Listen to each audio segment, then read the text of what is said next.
आता आपल्या आवडत्या मालिकेचे संपूर्ण भाग मालिका प्रसारित झाल्यानंतर लगेचच पाहू शकता फक्त सन नेक्स्ट वर. भारतातील प्रेक्षकांसाठी मोफत सेवा. आई तुम्ही तरी काहीतरी सांगा. काहीच बोलत नाहीये ते. जीव नकोसा केलाय या बाबाने.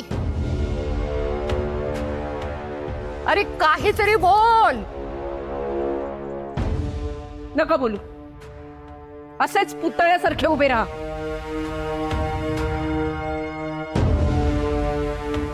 तू निघ ग सायली.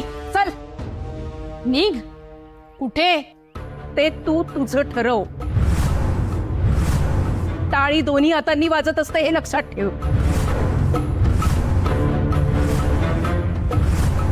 तू काय अल्लड तरुणी नाहीयेस. तू का अडकलीस एका शिकाऱ्याच्या सापळ्यात.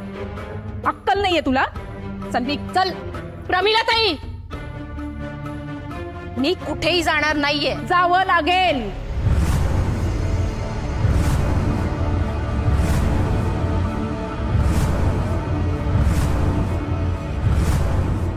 बाबाराव खोतांची लग्नाची बायको आहे मी. हे घर माझं आहे. हा संसार माझा आहे. काय वाटेल ते झालं ना तरी तुला तुझा हक्क वगैरे काही मिळणार नाहीये.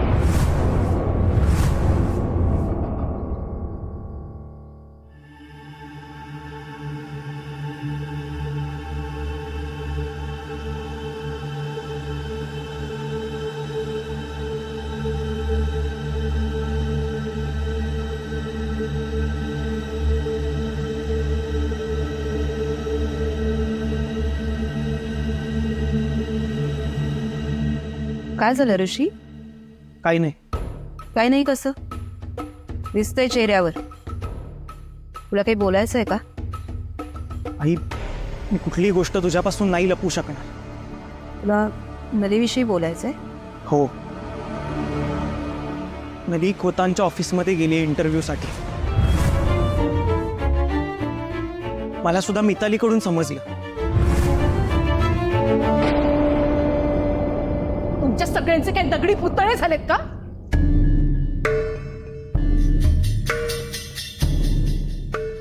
कोणीच काही बोलत नाहीये. तरी कोणीतरी काहीतरी बोला. हकला या बाईला. सुनबाई शांत हो. कशी शांत राहू सासूबाई. माझं घर माझा संसार गिळायला आली ही बाई. हकलायला इथून. याचा जागा. प्रमिला अगं शांत हो. हा तिढा असा सुटणार नाही. आपण तो शांतपणे सोडवूया.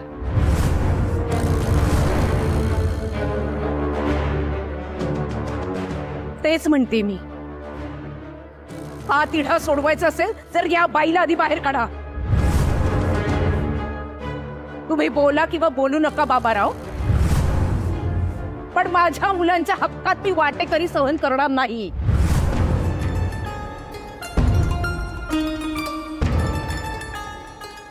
मी इथे कोणाचा हक्क ओरबाडून घ्यायला आले नाहीये.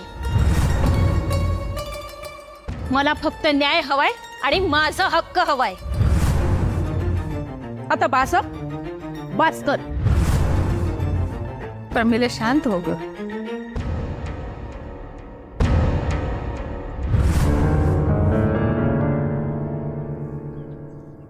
हे बघ सायली. हे घर मुलं सुना नातवंड अशा प्रेमळ माणसांनी भरलेलं आहे. तुझा हट्ट इथं पूर्ण होऊ शकत नाही. मी तुला आधीच सांगितलं होतं. हक्क अधिकार ही भाषा तू बोलू नकोस. पाहिजे तर तू इथं काही दिवस राहा.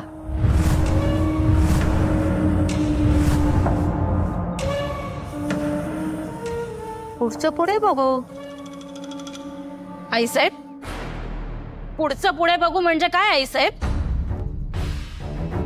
म्हणजे मी आश्रितासारखं तुमच्या मर्जीप्रमाणे वागायचं का. कधी इथे राहा कधी तिथे राहा. आणि तुमच्या मनात आलं की तुम्ही मला घराबाहेर हकलून देणार. हो ना. बास झाला आता.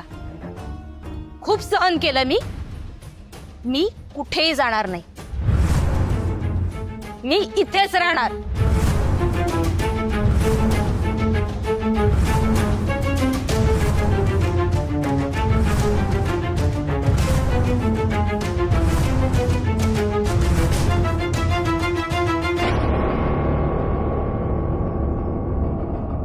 ऋषी, ऋषी, हा आलो.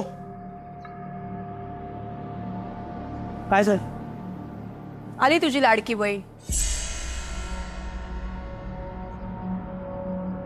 विचार तिला, इंटरव्ह्यू कसा झाला हिचा?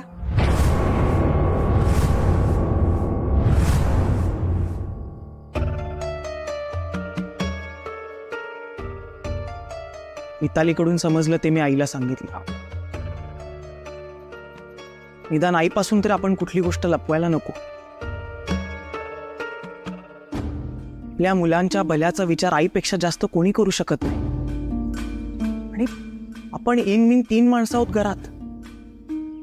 नली आपली सुख दुःख एकमेकांशी जोडली गेली आहेत. मग त्यात आडपडदा कशाला? आणि नली, तू हल्ली माझ्यापासून पण काही गोष्टी लपवायला लागली आहेस ना, याचं वाईट वाटतंय मला. दादा, आणि नोकरी करून करून खोतांकडे कशाला करायची? त्यांच्याकडे नोकरी करण्यापेक्षा गरीबच म्हणावं हिला. 4 घरची धुणी भांडी करून खायला देते हिला.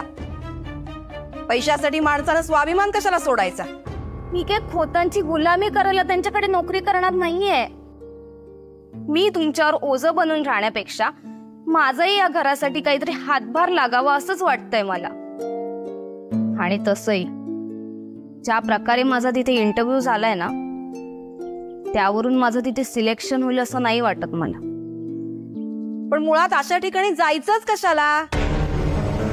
अगं आई, प्लीज तू तरी शांत हो. मी शांतपणे घ्यायचंय? अगं आपण शांतपणे घेऊया. आई प्लीज एवढ्या टोकाची भूमिका घेऊ नकोस. काम करून स्वतःच्या पायावर उभं राहावं, आपल्या घरासाठी हातभार लावावा असं जर नलीला वाटत असेल तर त्यात चूक काय आहे? पण नोकरी कुठं करायची एवढंही कळत नाही. अगं आई, नोकरी लागलीये का? आत्ताशी कुठे इंटरव्ह्यू झालाय? ते सन्मानानं चांगलं काम करून 4 पैसे कमवणं यात काही चूक नाहीये. आई, नोकरी नोकरी असते, मग ती कोणाकडेही असो. आपण आपलं काम प्रामाणिकपणे करायचं.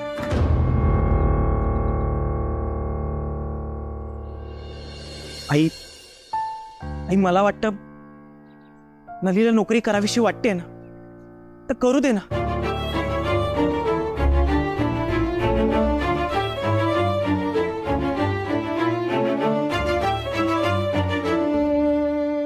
हद्द झाली आता. घरात तरुण मुलं आहेत. घरातल्या कर्त्या पुरुषाचे असे रंगढंग बघून काय इज्जत राहिलो तुमची? आयुष्यभर आतापर्यंत अविचारानेच वागत आलायस तू बाबा. त्याचे परिणाम बघतोयस ना. कशा अडचणीत टाकलेस तू आम्हाला. लाज वाटते रे तुझी, लाज.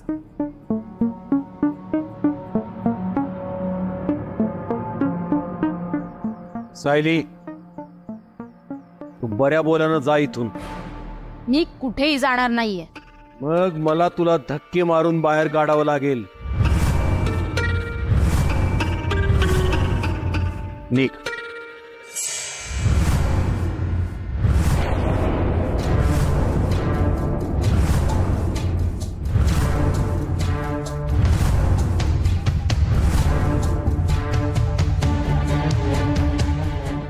झाकली मूठ 1.25 लाखाची असते हे विसरू नका.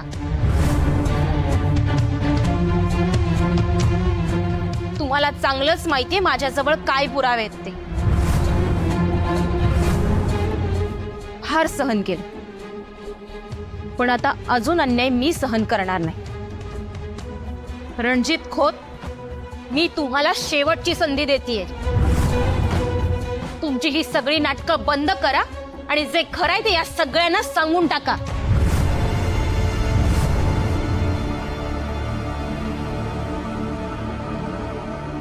हा जो काय फैसला व्हायचा तो होऊन जाऊ देत. तुम्हाला चांगलं माहितीये माझ्याकडे काय पुरावा आहे, आणि हा पुरावा मी घरच्यांना नाही तर सगळ्या गावाला दाखवेन.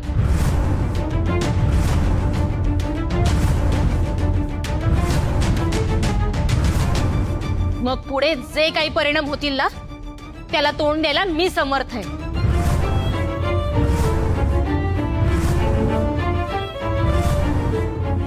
धमक्या कसल्या देतेस ग? हा, दिसतेस त्यापेक्षा फारच शहाणी आहेस तू.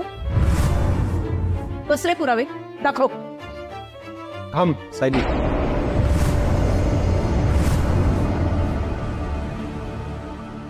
सायली बोलते ते खरं आहे.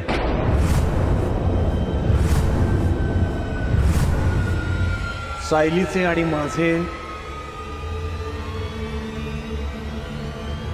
संबंध आहेत.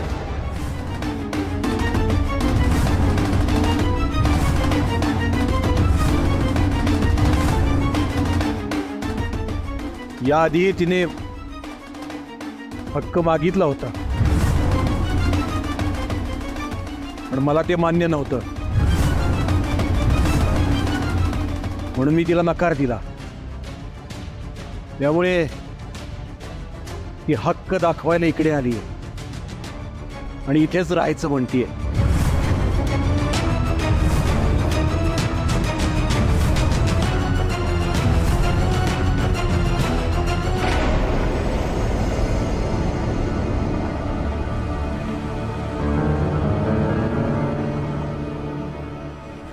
सायली मॅडम, तुम्ही इथे कशा काय?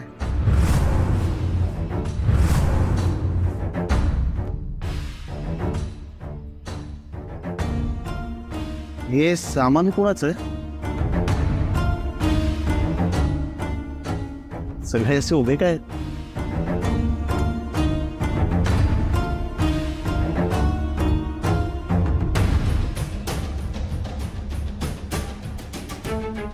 सगळे असं शांत शांत काय?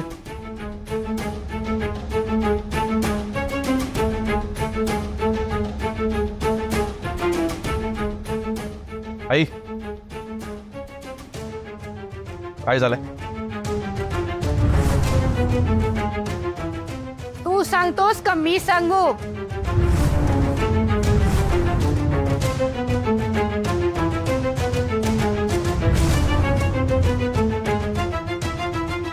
वेद, हे साहित्य माझंच आहे.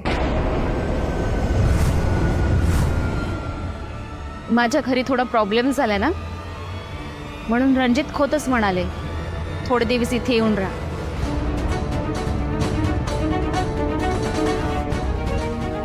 ओके, गुड गुड, चांगला आहे. बाबाराव, या मास्तरीन बाईची एका खोलीत व्यवस्था करा.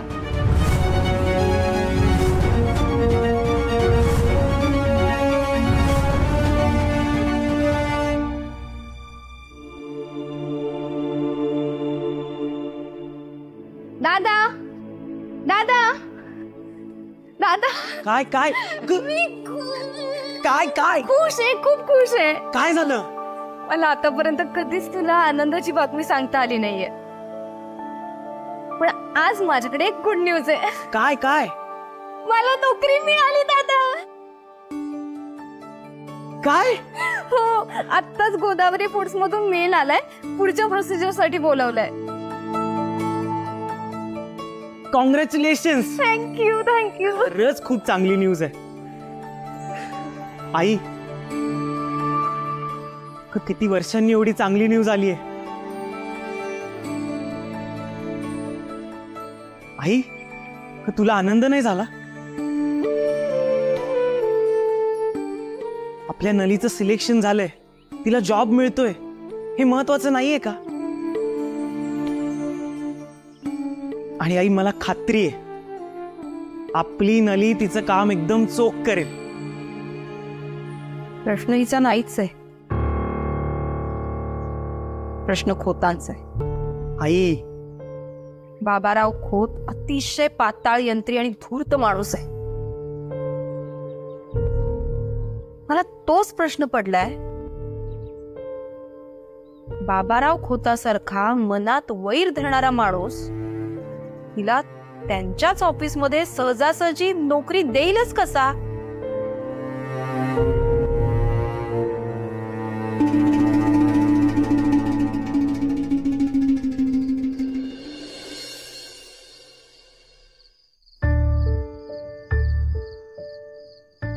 सायली मॅडम, ही तुमची खोली.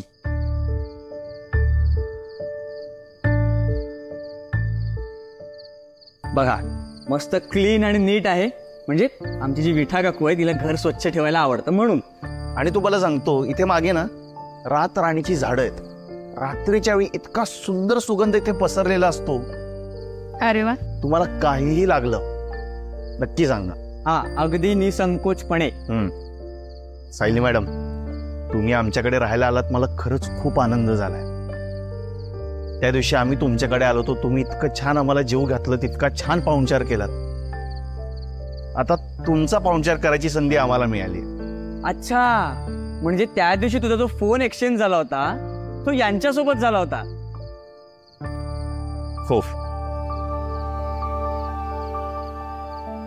सायली मॅडम, अगदी मन मोकळेपणाने स्वतःचं घर आहे असं समजून राहा. आणि काहीही लागलं हक्काने सांगा. मला काही हवं असेल तर मी तुम्हा दोघांना अगदी हक्काने सांगेन. बाय द वे, त्या घरात काय प्रॉब्लेम झाला? हा, म्हणजे तसा माणूस पाठवून ना रिपेअर करून घेता येईल. हा, उगाच तुमची गैरसोय नको. नाही, मी रणजितजींना सांगितलंय, ते करून घेतो म्हणालेत. थँक्यू. ठीक आहे, येतो.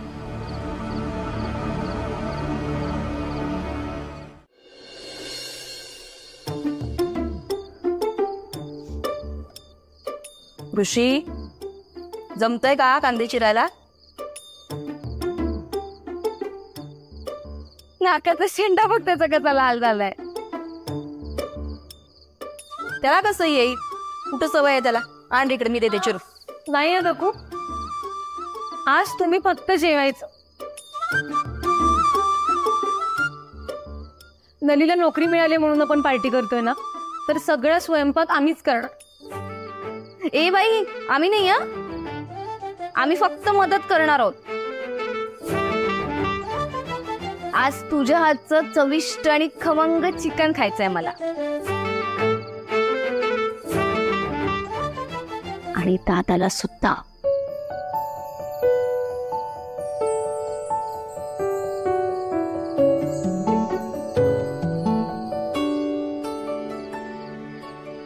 मिताली, अगो पोळ्या किती छान करतेस तू. एक सारख्या झालेत बघ, अगदी गोल. सुगरणच आहे माझी मैत्रीण. मुलीच्या जातीला स्वयंपाक करायला यायलाच हवा. मिताली, शिकव जरा मैत्रिणीला चांगल्या पोळ्या करायला. अहो, करेल ती पण.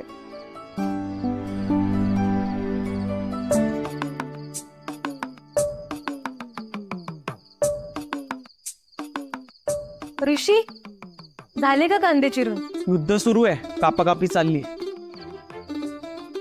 मी म्हणत होतो आपण ना छान ढाब्यावर जाऊया जेवायला, पण नाही.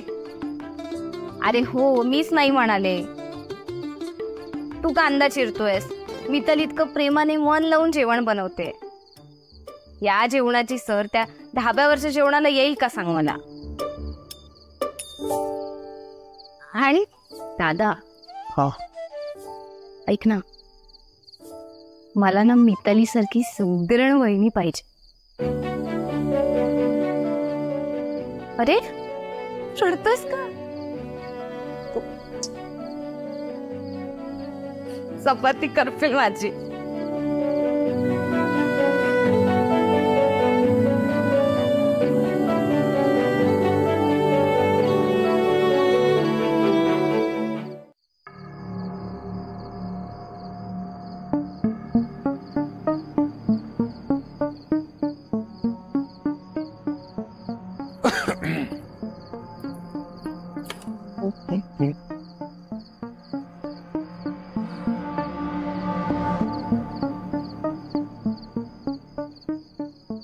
काय झालं?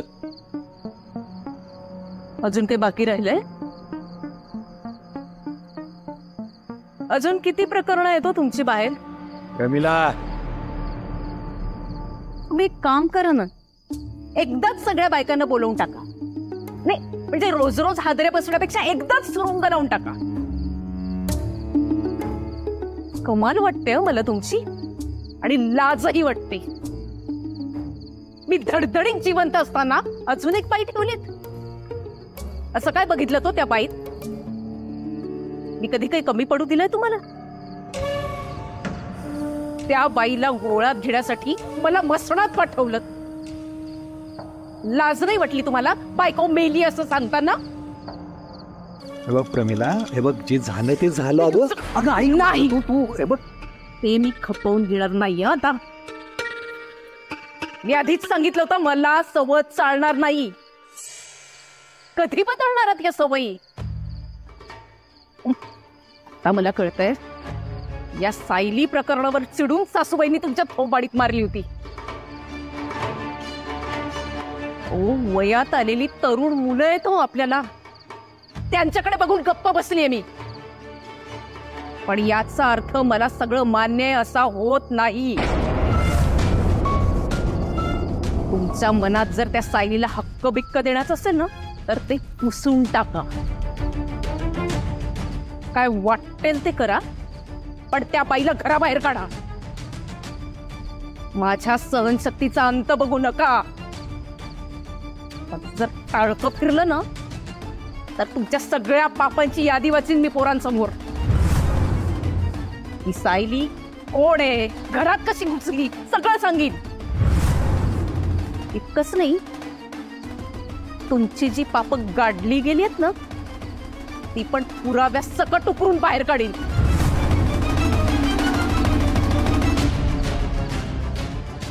सगळ्या सीमा ओलांडल्यात तुम्ही. आता तरी शुद्धीवर या. आणि परत एकदा सांगते, सगळं सहन करायला आणि मरत मरत जगायला मी काही गोदा नाहीये, हे पक्क लक्षात ठेवा.